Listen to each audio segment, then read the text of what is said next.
అశేష ప్రజాభిమానులందరికీ మా హృదయపూర్వక ధన్యవాదాలు. దయ్యమా దైవమా అనే ఈ చివరి అంశంలో మేము ముందు ఉండటం మాకెంతో సంతోషంగా ఉంది. ఎందరో దాతల కృషితో సాగుతున్న ఈ కార్యక్రమం రాష్ట్రంలోని లక్షలాది మంది అభిమానుల్ని మరి ఆశ్చర్యచకితులు చేస్తున్న మా ఈ కార్యక్రమం వారి ఉత్తరాలను బట్టి మాకెంతో ఆనందం, సంతోషం. మేము పడిన ప్రయాసం వ్యర్థం కాదు అని, ప్రతి పైసా అనేక ఆత్మలను రక్షించటానికి, దయ్యం యొక్క మాయలను తెలుసుకోవటానికి ఉపయోగపడుతున్నా అన్న సంగతి మేము వినినప్పటి నుండి మాకెంతో సంతోషంగా ఉంది. ప్రియ సోదర సోదరీమణులారా, ఇక దయ్యం యొక్క ఆయుష్ని ఎలా ముగించాలి? గత ఎపిసోడ్లో మీతో చెప్పినట్టుగా ఆ మహాలోకాన్ని మనం స్వతంత్రించుకోకుండా, ఆ మహాసింహాసనం మనం అధిష్ఠించకుండా, దయ్యానికి దక్కని ఆ లోకం, దయ్యానికి దక్కని ఆ సింహాసనం మనకు దక్కకూడదని తండ్రి అయిన దేవుణ్ణి ఏమీ చేయలేని ఈ దుష్టుడు అమాయకులైన మానవాళి దేవుని పిల్లలమైన మన వైపు ఉజ్జృంభించి మన దగ్గరకు వచ్చి మన బ్రతుకులతో ఆడుకొని మనల్ని దేవునికి దూరం చేసి మనల్ని మోసగిస్తూ మనల్ని నడిపిస్తూ ఉన్నాడు. అలాంటి దయ్యాన్ని సంహరించే కార్యక్రమం కూడా బైబిల్లో రాయబడింది. ప్రకటన గ్రంథం 2వ అధ్యాయం 24వ వచనాన్ని మీరు చూడగలిగితే, ప్రకటన గ్రంథము 2వ అధ్యాయం 24వ వచనాన్ని మీరు చూడగలిగితే, సాతాను యొక్క గూఢమైన అనగా లోతైన వాటిని ఎరుగమని చెప్పుకుని వారికి ఈ వాక్యాలు ఎంతో ఉపయోగపడతాయని మనం చేస్తున్నాను. సాతాను యొక్క గూఢమైన లోతైన వాటిని ఎరుగమని చెప్పుకునే ఈ క్రైస్తవ సమాజానికి దయ్యం గురించిన అనేక మెలకువలు తెలుసుకోవటం అవసరం. దేవదూతల్లో నుండి పుట్టినటువంటి ఈ దయ్యం, కోట్లాది మంది దేవదూతలను అనుచరులుగా చేసుకున్న ఈ దయ్యం, దీని నాశనం ఎలా అనేది కూడా ఈ ఆఖరి ఈ ఎపిసోడ్లో దయ్యమా దయ్యమా అనే ఈ అంశం మీద మీతో చెప్పదలుచుకున్నాను.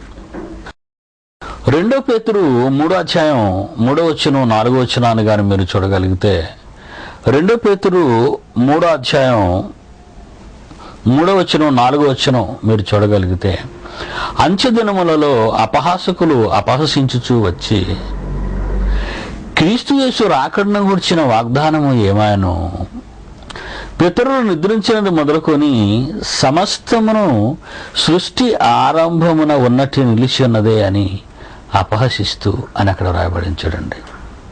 మళ్ళా చదువుతానే, మీరు చూడండి. అంచె దినములలో అపహాసకులు అపహసించుచు వచ్చి, అంచె దినాలంటే 2000 years కాదండి. యేసు పుట్టటమే అంచె దినాలలో పుట్టాడు, మర్చిపోకండి. అంచె దినాలలో క్రొత్త నిబంధన రాయబడింది. యేసు మాటలే అంచె దినాలకు ప్రారంభం. యేసు జననం అంచె దినాలకు ప్రారంభం. దేవుని పిల్లలారా, యేసు రాకడతో అంచె దినాలు ముగిసిపోతాయి. అది బైబిల్ చెప్పిన సత్యం. బైబిల్ బాగా చదవాలి. నేను చెప్పానుగా, పాతి ఈ అంచె దినాలలో అపహాసకులు అపహసించుచు వచ్చి క్రీస్తు యేసు రాకడను గురించిన వాగ్దానం ఏమాయను, పితరులు నిద్రించేదని మొదలుకొని సమస్తమును సృష్టి ఆరంభమును ఉన్నట్టే నిలిచి ఉన్నది అని అపహసిస్తున్నారు. ఎందుకంటే అదే 2 పేతురులో 3వ అధ్యాయంలో ఆకాశం ఎలా అయిపోద్ది, భూమండలం అలా అయిపోద్ది, సృష్టి అంతా నాశనం అయిపోద్ది మహావేండ్రంతో అని రాశాడు పేతురు. మరి ఈ అధ్యాయంలోనే అపహాసకులు అపహసిస్తున్నారట. లోకం ఎలా ఉందో అలాగే ఉంది, సమస్తమును సృష్టి ఆరంభమును ఉన్నట్టే ఉంది కదా. మరి వాగ్దానం ఏమైంది? యేసుప్రభు చేసిన వాగ్దానం. ఈ మాట చెప్పి ఎంతకాలం అయిందో తెలుసండి? పేతురు పత్రిక 66లో రాయబడిందండి. క్రీస్తు శకం 66. ఇది 2002 కదా, మీకు తెలుసు. 66లో రాయబడినప్పటికీ వాగ్దానం ఏమాయనని అడుగుతున్నారు. అప్పటికే క్రీస్తు శకం 66కే యేసుక్రీస్తు వాగ్దానం ఏమైంది? ఇదేదో ప్రపంచం ఏదో పుట్టములిగిపోద్దని చెప్పాడు కదా, ఏదో అయిపోద్ది, ఆయన వస్తాడని. ఏమైంది అని అడుగుతున్నారండి. 66లో అడుగుతున్నారు.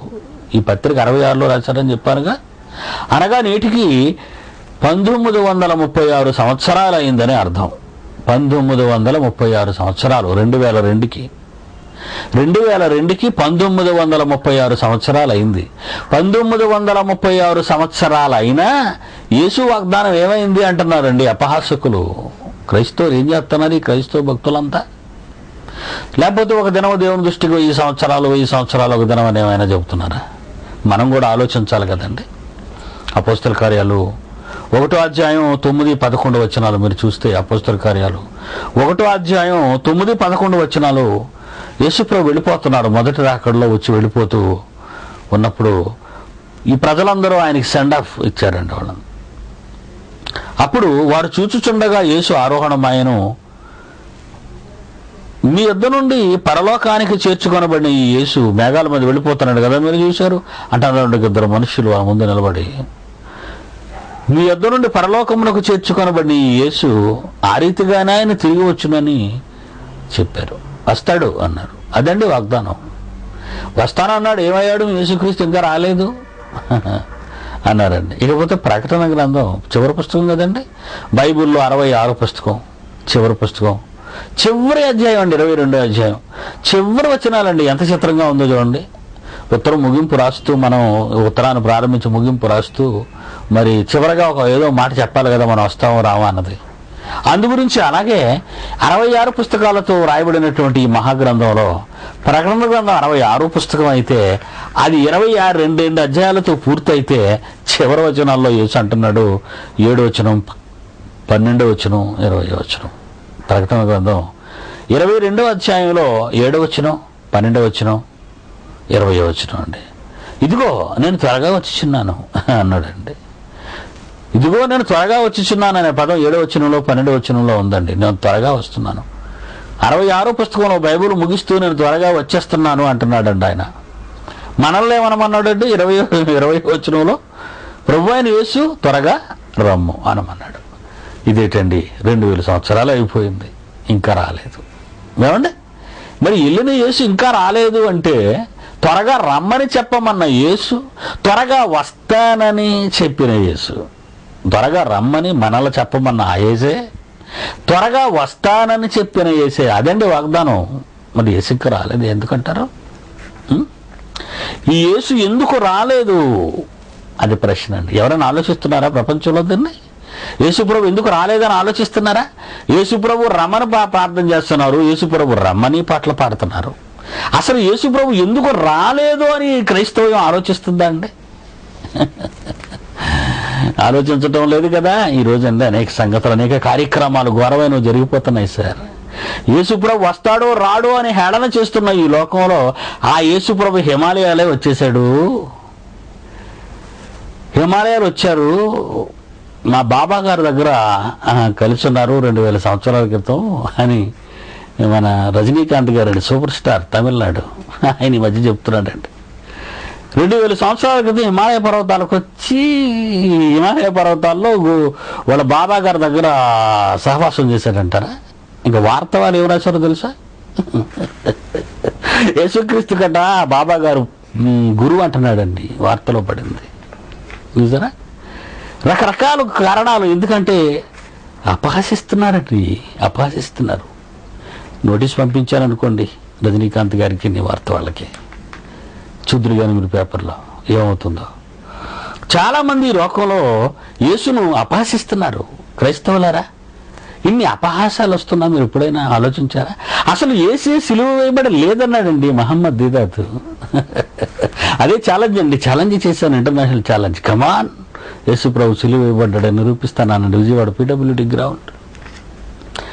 వేదవ్యాస్ గారు, డాక్టర్ వేదవ్యాస్ గారు ఏమన్నారో తెలుసా మీకు?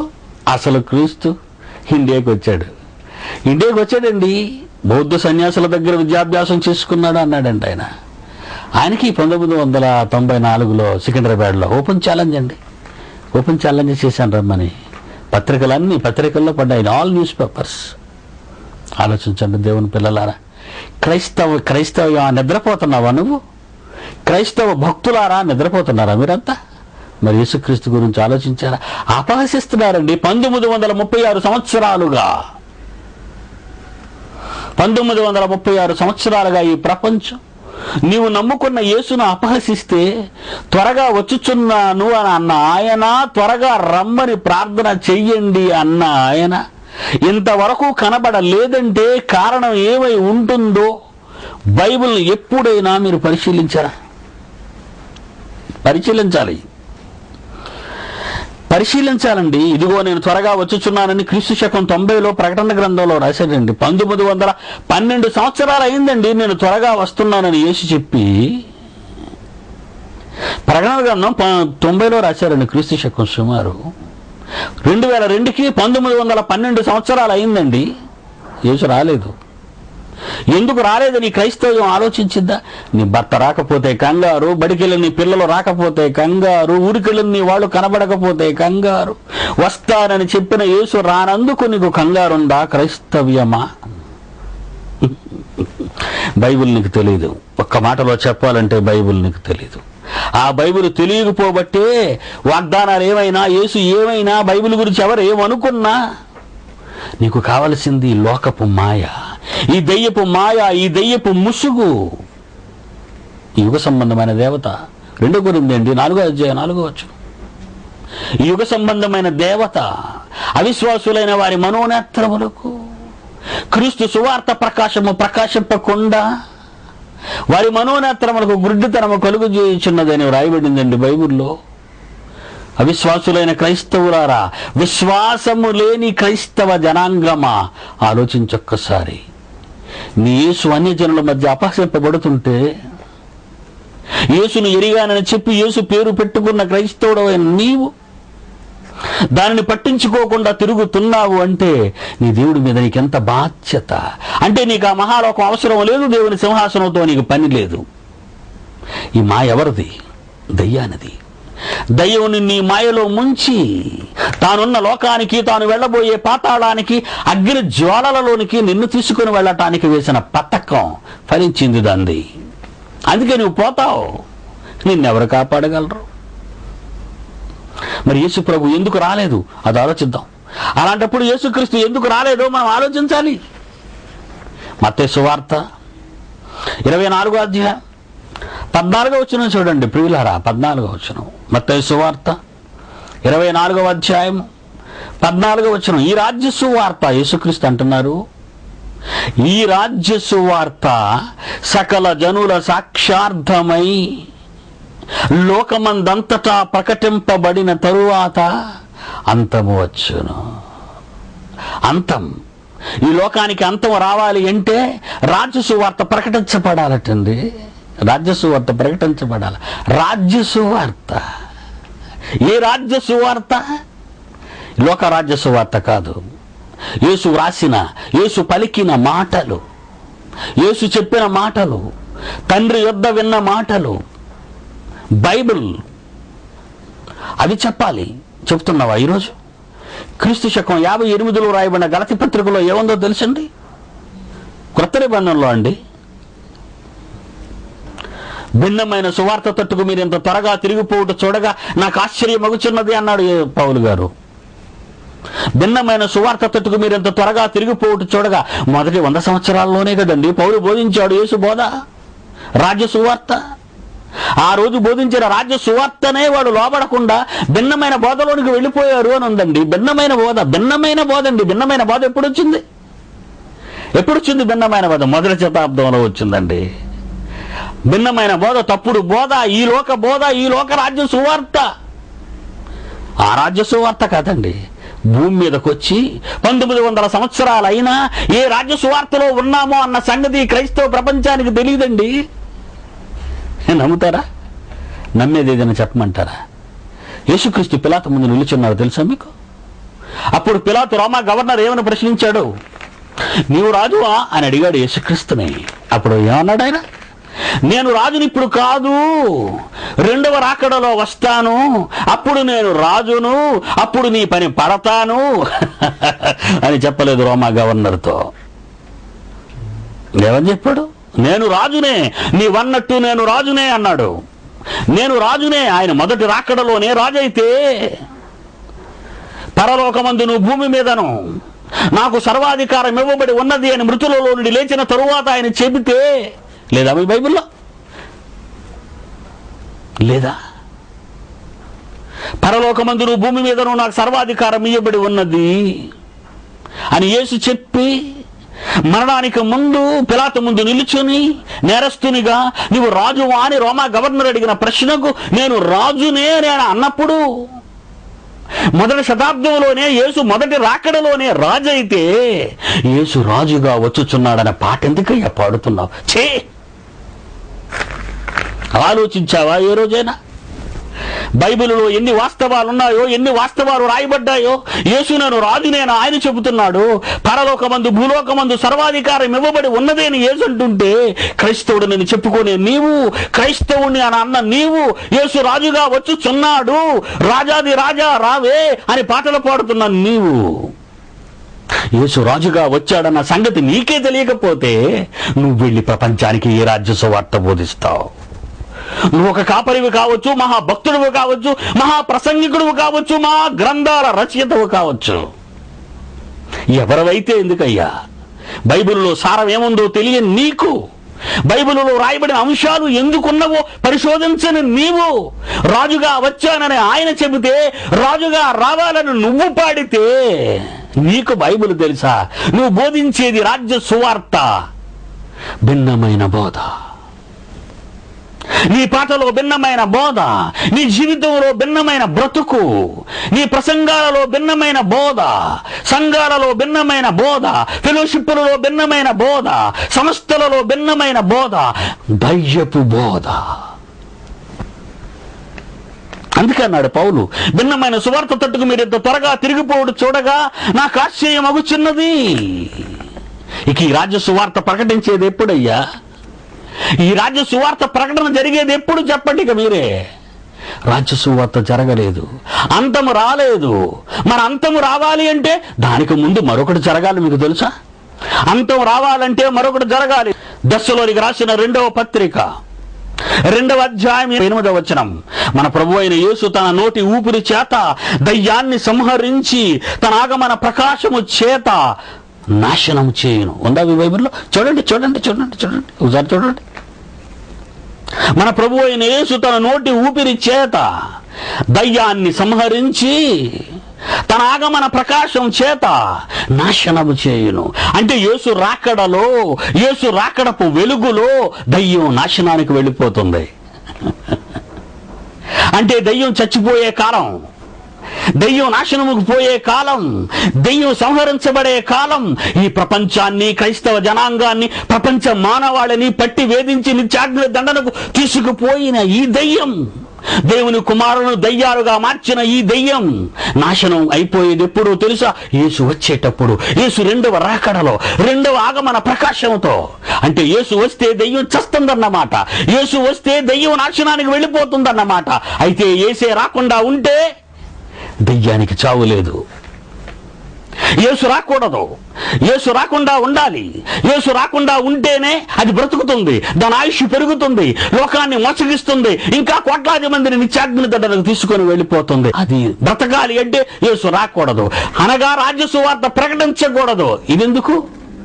మరి లోకమందంతటా రాజ్య సువార్త ప్రకటింపబడితేనే కదా అంతం వస్తుందని యేసు అన్నాడు. అంతేనా?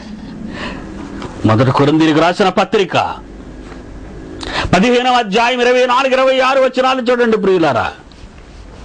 కొరింథీయులకు రాసిన మొదటి పత్రిక 15వ అధ్యాయము 24-26 వచనాలలో చూస్తే, ఆయన సమస్తమైన ఆధిపత్యమును, యేసుక్రీస్తు సమస్తమైన అధికారమును బలమును కొట్టివేసి తన తండ్రి అయిన దేవునికి రాజ్యమును, అంటే మనల్ని అప్పగించును.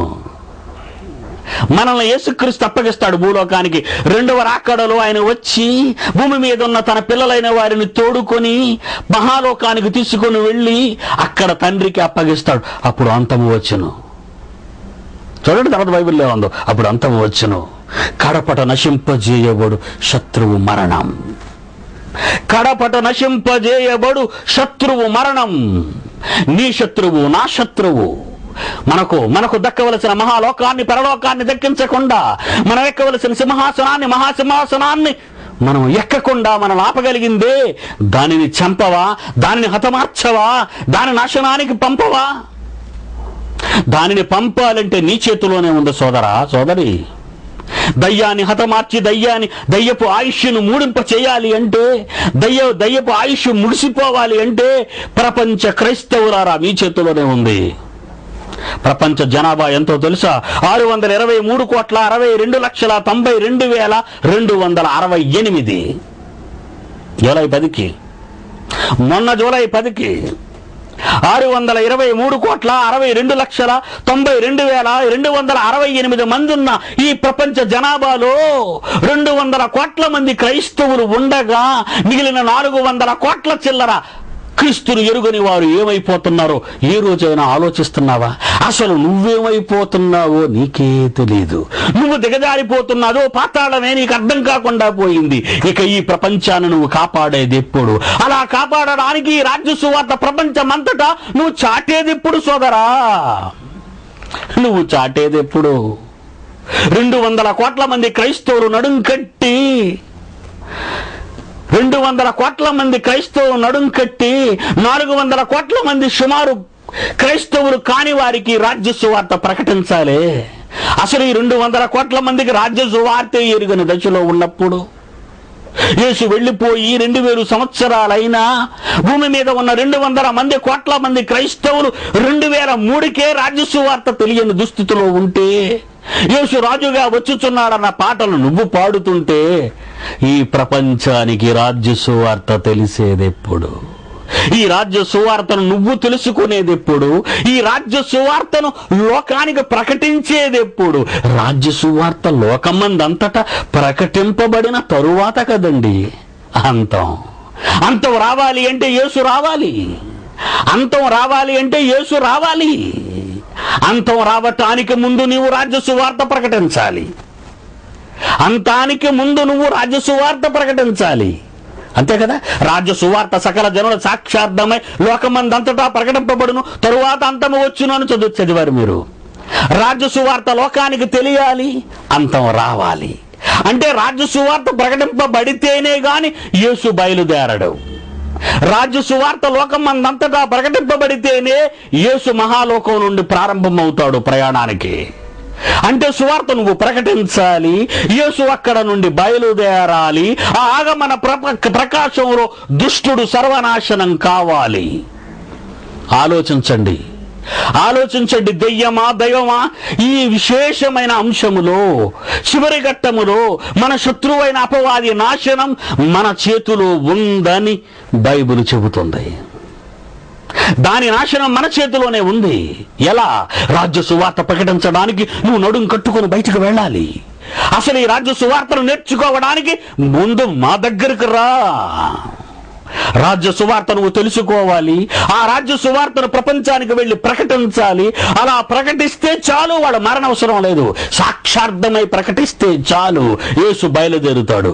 యేసు బయలుదేరితే 2 దశలోనికలు 2:8 చూసారా? అతని ఆగమన ప్రకాశముతో ఇది దీని సంహరణ, కడపట నశింపజేయబడు శత్రువు మరణం అంది బైబిల్లో ఉంది.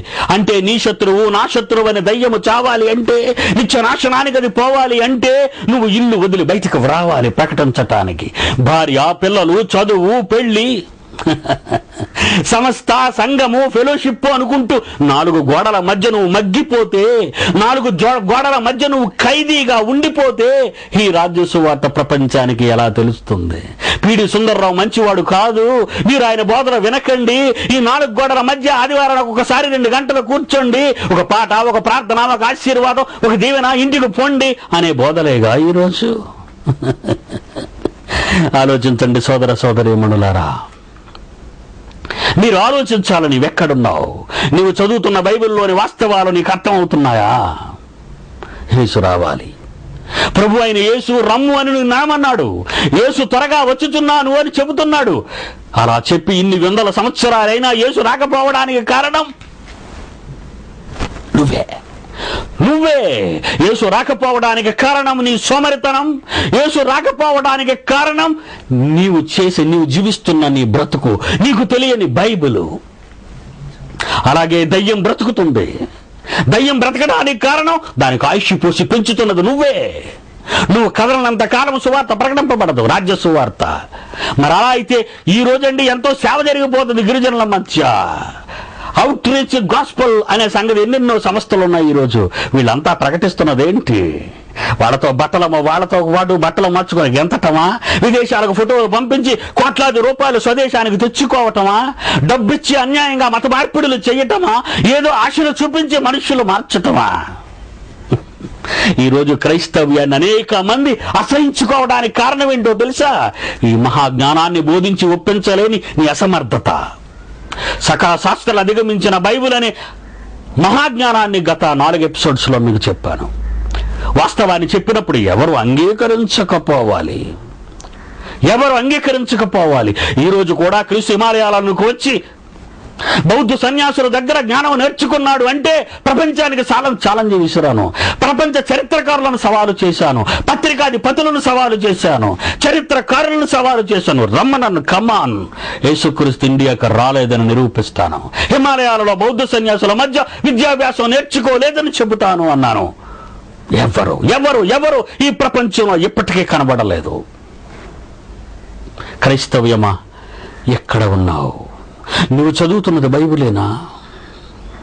ఆ బైబిల్ నీకు అర్థమవుతుందా? దయ్యం నిన్నెంత మోసగిస్తుంది. దయ్యం నిన్ను చాగ్ని దండనకు తీసుకుపోతుంది. నీకు సువార్త ప్రకటన లేకుండా చేస్తుంది. నీకు పిలుపు ఉందా సువార్తకు అని అడుగుతున్నారు. లేక సంఘ కాపరే సువార్త చేయాలి అంటున్నారు, లేక కొంతమంది సువార్త ప్రకటన చేయాలి అంటున్నారు. నో, మీరంతా సువార్త ప్రకటించాలి, రాజ్య సువార్త ప్రకటించాలి. ఈ మీడియా ద్వారా, ఈ టీవీ మీడియా ద్వారా ప్రపంచానికి నిజం తెలియాలి అంటే నీ ప్రతి పైసా దేవునికి ఇవ్వు. నీ డబ్బుకు న్యాయం జరగాలి అంటే, నీవు కూడా ప్రపంచమంతటికి రాజ్య సువార్త ప్రకటించాలనే కోరిక నీకుంటే క్రూర మృగమైన ధనాన్ని దేవునికి బలి ఇవ్వు. నీ సహాయాన్ని పంపు, నీకున్న కష్టాన్ని పంపు, నీ ఆస్తులను అమ్ము. నా ఆస్తిని నేను అమ్ముకున్నాను. ఈరోజు నేను ఆస్తులను కూడబెట్టుకోవటం లేదు, నేను ఆస్తులను సంపాదించటం లేదు.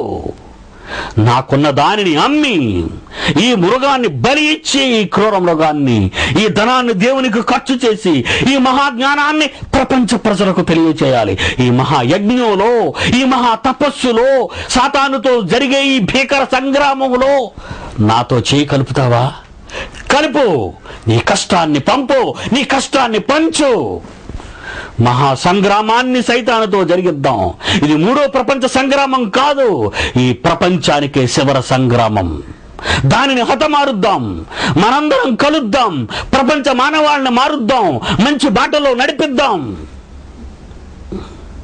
సెలవా?